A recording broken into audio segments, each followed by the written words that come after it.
काही लोकांनी मी किंवा शरद तेली संभाजीरावांनी सांगितलं की आम्हाला किसन कथोरे यांना मंत्री बघायचं होतं, त्यांना तुम्ही मंत्रिपद द्यायला होतं. पण भाषणामध्ये जेव्हा देवेंद्र फडणवीस मुख्यमंत्र्यांनी सांगितलं अरे ते मंत्री काय मंत्रीपेक्षा कमी नाही आहेत, याचाच अर्थ त्यांनी आज आम्हाला तो दिसला की त्यांच्या प्रत्येक कामाची मागणी त्यांनी मंजूर करून घेतलेली आहे.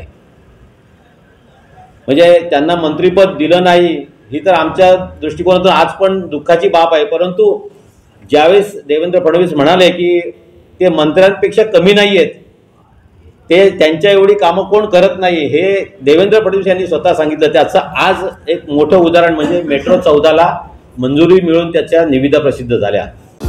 कॅप्टन आशिष दामले यांच्या संकल्पनेतून साकारलेलं महाराष्ट्र राज्यातील एकमेव सुसज्ज असं साहित्य गौरव ग्रंथालय, वातानुकूलित आणि उत्तम आसन व्यवस्था, 1.5 लाख पुस्तकांचा संग्रह, डॉक्टर बाबासाहेब आंबेडकर यांच्या विचारांवर आधारित तसेच इतरही ऐतिहासिक महापुरुषांच्या पुस्तकांचा अनमोल ठेवा फक्त साहित्य गौरव ग्रंथालयामध्ये. स्पर्धा परीक्षा असोत किंवा इतर कोणत्याही परीक्षा, पर्याय एकच, साहित्य गौरव ग्रंथालय.